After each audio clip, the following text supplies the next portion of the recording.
Part 1. Of all the graces that cluster about the throne of Venus, the most timid and elusive is that maiden whom mortals call happiness. None is so eagerly pursued, none is so hard to win. Indeed, only the saints and martyrs, unknown usually to their fellow men, have made her theirs, and they have attained her by burning out the ego sense in themselves with the white-hot steel of meditation, by dissolving themselves in that divine ocean of consciousness, whose foam is passionless and perfect bliss. To others, happiness only comes as by chance. When least sought, perhaps she is there. Seek, and ye shall not find. Ask, and ye shall not receive. Knock, and it shall not be opened unto you. Happiness is always a divine accident. It is not a definite quality. It is the bloom of circumstances. It is useful to mix its ingredients. The experiments in life which have produced it in the past may be repeated endlessly and with infinite skill and variety, in vain.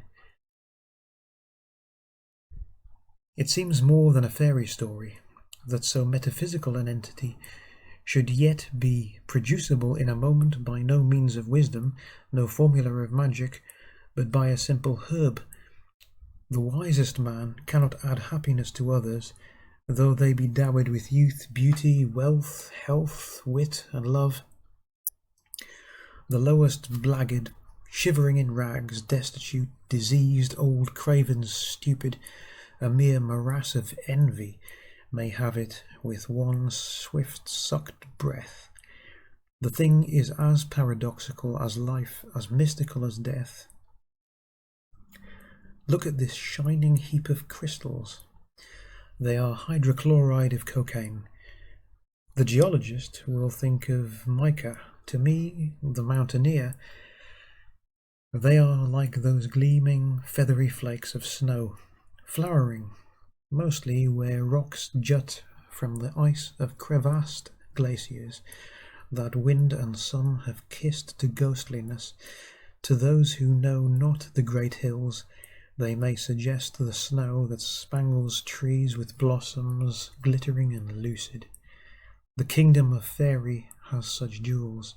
To him who tastes them in his nostrils, to their acolyte and slave, they must seem as if the dew of the breath of some great demon of immensity were frozen by the cold of space upon his beard.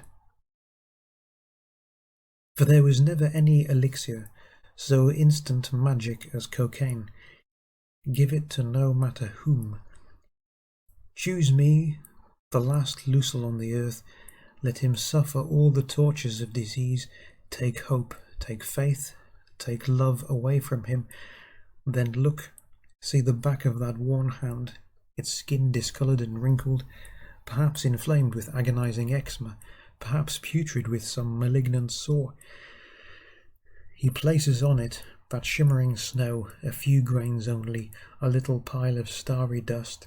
The wasted arm is slowly raised to the head that is little more than a skull. The feeble breath draws in that radiant powder. Now we must wait. 1 minute, perhaps 5 minutes.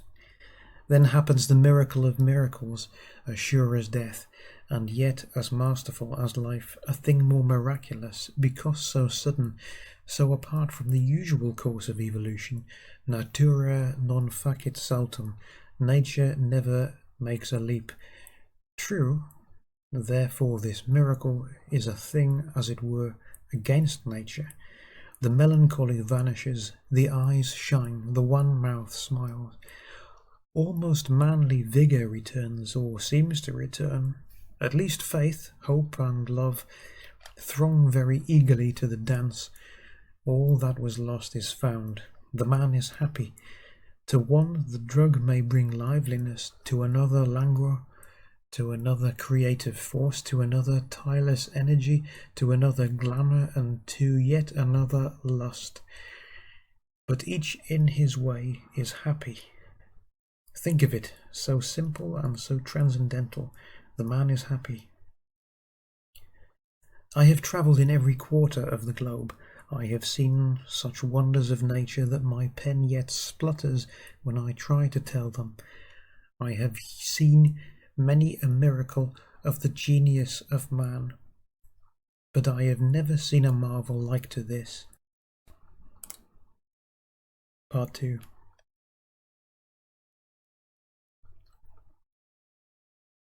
Is there not a school of philosophers, cold and cynical, that accounts God to be a mocker, that thinks he takes his pleasure in contempt of the littleness of his creatures? They should base their theses on cocaine. For here is bitterness, irony, cruelty ineffable. This gift of sudden and sure happiness is given but to tantalize. The story of Job holds no such acrid draught. What were more icy hate, fiend comedy than this, to offer such a boon and add, "This you must not take"? Could not we be left to brave the miseries of life, bad as they are, without this master pang, to know perfection of all joy within our reach, and the price of that joy a tenfold quickening of our anguish? The happiness of cocaine is not passive or placid as that of beasts. It is self-conscious. It tells man what he is and what he might be. It offers him the semblance of divinity, only that he may know himself a worm. It awakes discontent so acutely that never shall it sleep again. It creates hunger. Give cocaine to a man already wise, schooled to the world, morally forceful, a man of intelligence and self-control. If he be really a master of himself, it will do him no harm. He will know it for a snare. He will beware of repeating such experiments as he may make, and the glimpse of his goal may possibly even spur him to its attainment by those means which God has appointed for his saints. But give it to the clod, to the self-indulgent, to the blasé, to the average man, in a word, and he is lost. He says, and his logic is perfect, "This is what I want." He knows not, neither can know, the true path, and the false path is the only one for him. There is cocaine at his need, and he takes it again and again. The contrast between his grub life and his butterfly life is too bitter for his unphilosophic soul to bear. He refuses to take the brimstone with the treacle, and so he can no longer tolerate the moments of unhappiness, that is, of normal life, for he now so names it. The intervals between his indulgences diminish, and alas, the power of the drug diminishes with fearful pace. The doses wax, the pleasures wane, side issues, invisible at first, arise. They are like devils with flaming pitchforks in their hands. A single trial of the drug brings no noticeable reaction. In a healthy man, he goes to bed in due season, sleeps well, and wakes fresh. South American Indians habitually chew this drug in its crude form when upon the march, and accomplish prodigies, defying hunger, thirst, and fatigue. But they only use it in extremity, and long rest with ample food enables the body to rebuild its capital. Also, savages, unlike most dwellers in cities, have moral sense and force.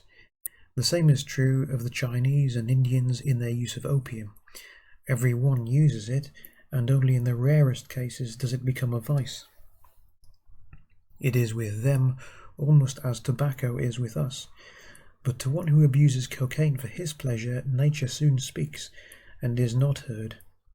The nerves weary of the constant stimulation, they need rest and food. There is a point at which the jaded horse no longer answers whip and spur. He stumbles, falls, a quivering heap, gasps out his life. So perishes the slave of cocaine, with every nerve clamouring. All he can do is to renew the lash of the poison. The pharmaceutical effect is over. The toxic effect accumulates. The nerves become insane. The victim begins to have hallucinations. See, There is a grey cat in that chair. I said nothing, but it has been there all the time. Or there are rats. I love to watch them running up the curtains. Oh yes, I know they are not real rats. That's a real rat, though, on the floor. I nearly killed it that time. That's the original rat I saw. It's a real rat. I saw it on my windowsill one night. Such quietly enough spoken is mania, and soon the pleasure passes is followed by its opposite, as eros by anderos. Oh no, they never come near me. A few days pass, and they are crawling on the skin, gnawing interminably and intolerably, loathsome and remorseless.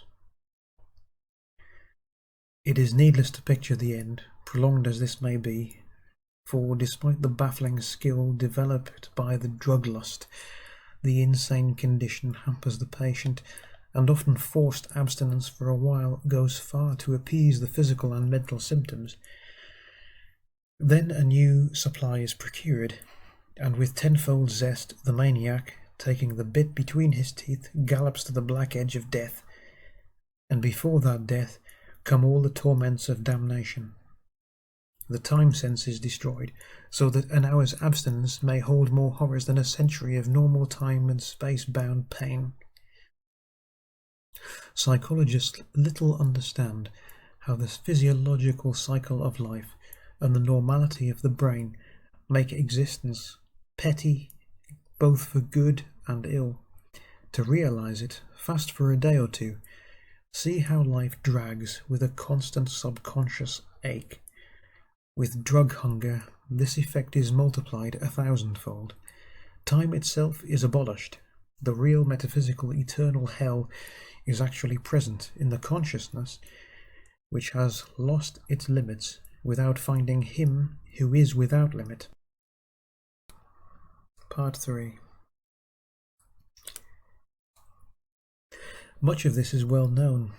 The dramatic sense has forced me to emphasize what is commonly understood because of the height of the tragedy, or of the comedy, if one have that power of detachment from mankind which we attribute only to the greatest of men, to the Aristophanes, the Shakespeares, the Balzacs, the Rabelais, the Voltaires, the Byrons, that power which makes poets at one time pitiful of the woes of men, at another gleefully contemptuous of their discomfitures. But I should wiselier have emphasized the fact that the very best men may use this drug, and many other, with benefit to themselves and to humanity. Even as the Indians of whom I spoke above, they will use it only to accomplish some work which they could not do without it. I instanced Herbert Spencer, who took morphine daily, never exceeding an appointed dose. Wilkie Collins, too, overcame the agony of rheumatic gout with laudanum, and gave us masterpieces not surpassed. Some went too far. Baudelaire crucified himself, mind and body, in his love for humanity. Verlaine became at last the slave, where he had been so long the master. Francis Thompson killed himself with opium. So did Edgar Allan Poe. James Thomson did the same with alcohol. The cases of De Quincey and H.G. Ludlow are lesser but similar, with laudanum and hashish respectively. The great Paracelsus, who discovered hydrogen, zinc, and opium, deliberately employed the excitement of alcohol, counterbalanced by violent physical exercise, to bring out the powers of his mind. Coleridge did his best while under opium, and we owe the loss of the end of Kubla Khan to the interruption of an importunate man from Porlock, ever accursed in the history of the human race. Part 4. Consider the debt of mankind to opium. It is acquitted by the deaths of a few wastrels from its abuse. For the importance of this paper is the discussion of the practical question, should drugs be accessible to the public? Here I pause in order to beg the indulgence of the American people. I am obliged to take a standpoint at once startling and unpopular. I am compelled to utter certain terrible truths. I am in the unenviable position of one who asks others to shut their eyes to the particular that they may thereby visualize the general. But I believe that in the manner of legislation, America is proceeding in the main upon a totally false theory. I believe that constructive morality is better than repression. I believe that democracy, more than any other form of government, should trust the people, as it specifically pretends to do. Now it seems to be better and bolder tactics to attack the opposite theory at its very strongest point. It should be shown that not even in the most arguable case is a government justified in restricting use on account of abuse, or allowing justification. Let us dispute about expediency. So to the bastion. Should habit-forming drugs be accessible to the public?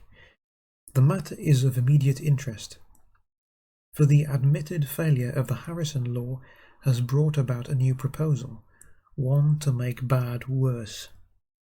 I will not here argue the grand thesis of liberty. Free men have long since decided it. Who will maintain that Christ's willing sacrifice of his life was immoral because it robbed the state of a useful taxpayer? No, a man's life is his own, and he has the right to destroy it as he will, unless he too egregiously intrude on the privileges of his neighbours. But this is just the point. In modern times, the whole community is one's neighbour, and one must not damage that. Very good. Then there are pros and cons, and a balance to be struck. In America, the prohibition idea in all things is carried, mostly by hysterical newspapers, to a fanatical extreme. Sensation at any cost by Sunday next is the equivalent, in most editorial rooms, of the alleged German order to capture Calais. Hence the dangers of anything and everything are celebrated dithyrambically by the corybantes of the press, and the only remedy is prohibition. A shoots B with a revolver. Remedy, the Sullivan Law. In practice, this works well enough.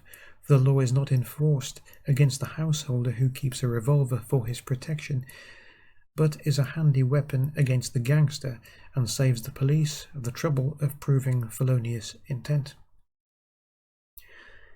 But it is the idea that was wrong. Recently, a man shot his family and himself with a rifle fitted with a Maxim silencer.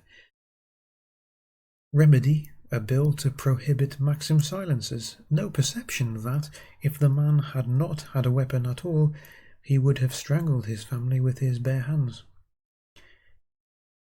American reformers seem to have no idea, at any time or in any connection, that the only remedy for wrong is right, that moral education, self-control, good manners will save the world, and that legislation is not merely a broken reed, but a suffocating vapour.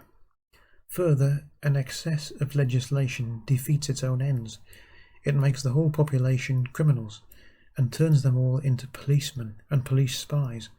The moral health of such a people is ruined forever. Only revolution can save it. Now, in America, the Harrison Law makes it theoretically impossible for the layman, difficult even for the physician, to obtain narcotic drugs. But every other Chinese laundry is a distributing centre for cocaine, morphia, and heroin. Negroes and street peddlers also do a roaring trade. Some people figure that 1 in every 5 persons in Manhattan is addicted to one or other of these drugs. I can hardly believe this estimate, though the craving for amusement is maniacal among this people who have so little care for art, literature, or music, who have, in short, none of the resources that the folk of other nations in their cultivated minds possess. Part 5. It was a very weary person, that hot summer afternoon in 1909, who tramped into Logrono Even the river seemed too lazy to flow, and stood about in pools, with its tongue hanging out, so to speak. The air shimmered softly. In the town, the terraces of the cafes were thronged with people. They had nothing to do, and a grim determination to do it. They were sipping the rough wine of the Pyrenees, or the Rioja of the south, well-watered, or toying with box of pale beer. If any of them could have read Major General Orion's address to the American soldier, they would have supposed his mind to be affected. Alcohol, whether you call it beer, wine, whiskey, or by any other name, is a breeder of inefficiency. While it affects men differently, the results are the same, in that all affected by it cease for the time to be normal. Some become forgetful, others quarrelsome, some become noisy, some get sick, some get sleepy, others have their passions greatly stimulated. As for ourselves, we were on the march to Madrid. We were obliged to hurry. A week, or a month, or a year at most, and we must leave Logrono in obedience to the trumpet call of duty. However, we determined to forget it for the time. We sat down and exchanged views and experiences with the natives. From the fact that we were hurrying, they adjudged us to be anarchists, and were rather relieved at our explanation that we were mad Englishmen. And we were all happy together, and I am still kicking myself for a fool that I never went on to Madrid.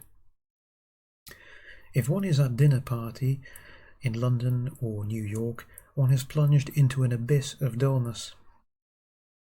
There is no subject of general interest, there is no wit, it is like waiting for a train. In London, one overcomes one's environment by drinking a bottle of champagne as quickly as possible. In New York, one piles in cocktails. The light wines and beers of Europe, taken in moderate measure, are no good. There is no time to be happy, so one must be excited instead. Dining alone or with friends, as opposed to a party, one can be quite at ease with Burgundy or Bordeaux. One has all night to be happy, and one does not have to speed. But the regular New Yorker has not even time for a dinner party. He almost regrets the hour when his office closes. His brain is still busy with his plans. When he wants pleasure, he calculates that he can spare just half an hour for it. He has to pour the strongest liquors down his throat at the greatest possible rate. Now imagine this man, or this woman, slightly hampered, the time available slightly curtailed. He can no longer waste 10 minutes in obtaining pleasure, or he dare not drink openly on account of other people. Well, his remedy is simple. He can get immediate action out of cocaine. There is no smell, he can be as secret as any elder of the church can wish. The mischief of civilization is the intensive life which demands intensive stimulation. Human nature requires pleasure. Wholesome pleasure requires leisure. We must choose between intoxication and the siesta. There are no cocaine fiends in Logrono. Moreover, in the absence of a climate, life demands a conversation, and we must choose between intoxication and cultivation of the mind. There are no drug fiends among people who are primarily preoccupied with science and philosophy, art and literature. However, let us concede the prohibitionist claims. Let us admit the police contention that cocaine and the rest are used by criminals who would otherwise lack the nerve to operate. They also contend that the effects of the drugs are so deadly that the cleverest thieves quickly become inefficient. Then for heaven's sake establish depots where they can get free cocaine. You cannot cure a drug fiend. You cannot make him a useful citizen. He never was a good citizen, or he would not have fallen into slavery. If you reform him temporarily, at vast expense, risk, and trouble, your whole work vanishes like morning mist when he meets his next temptation. The proper remedy is to let him gang his ain gate to the deal. Instead of less drug, give him more drug and be done with him. His fate will be a warning to his neighbours, and in a year or two people will have the sense to shun the danger.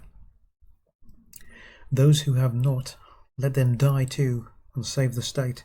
Moral weaklings are a danger to society, in whatever line their failings lie. If they are so amiable as to kill themselves, it is a crime to interfere. You say that while these people are killing themselves, they will do mischief. Maybe, but they are doing it now. Prohibition has created an underground traffic, as it always does, and the evils of this are immeasurable. Thousands of citizens are in league to defeat the law, are actually bribed by the law itself to do so, since the profits of the illicit trade become enormous, and the closer the prohibition, the more unreasonably big they are. You can stamp out the use of silk handkerchiefs in this way. People say, all right, we'll use linen, but the cocaine feed wants cocaine, and you can't put him off with Epsom salts. Moreover, his mind has lost all proportion. He will pay anything for this drug. He will never say, I can't afford it, and if the price be high, he will steal, rob, murder to get it. Again I say, you cannot reform a drug fiend. All you do by preventing them from obtaining it is to create a class of subtle and dangerous criminals. And even when you have jailed them all, is anyone any the better? While such large profits, from 1,000 to 2,000%, are to be made by secret dealers, it is to the interest of those dealers to make new victims, and the profits at present are such that it would be worth my while to go to London and back first class to smuggle no more cocaine than I could hide in the lining of my overcoat. All expenses paid, and a handsome sum in the bank at the end of the trip. And for all the law and the spies and the rest of it, I could sell my stuff with very little risk in a single night in the Tenderloin. Another point is this. Prohibition cannot be carried to its extreme. It is impossible, ultimately, to withhold drugs from doctors.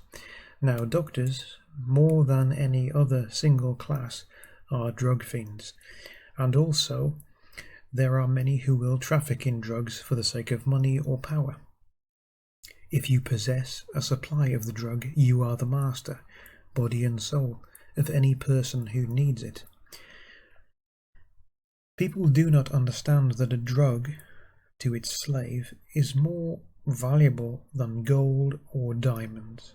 A virtuous woman may be above rubies, but medical experience tells us that there is no virtuous woman in need of the drug who would not prostitute herself to a rag picker for a single sniff. And if it really be the case that 1/5 of the population takes some drug, then this wrong little island is in for some very lively times. The absurdity of the prohibitionist contention is shown by the experience of London and other European cities. In London, any householder or apparently responsible person can buy any drug as easily as if it were cheese, and London is not full of raving maniacs snuffing cocaine at every street corner, in the intervals of burglary, rape, arson, murder, malfeasance in office, and misprision of treason, as we are assured must be the case if a free people are kindly allowed to exercise a little freedom. Or if the prohibitionist contention be not absurd, it is a comment upon the moral level of the people of the United States, which would have been righteously resented by the Gadarene swine after the devils had entered into them. I am not here concerned to protest on their behalf. Allowing the justice of the remark, I still say that prohibition is no cure. The cure is to give the people something to think about, to develop their minds, to fill them with ambitions beyond dollars, to set up a standard of achievement which is to be measured in terms of eternal realities, in a word, to educate them. If this appear impossible, well and good. It is only another argument for encouraging them to take cocaine.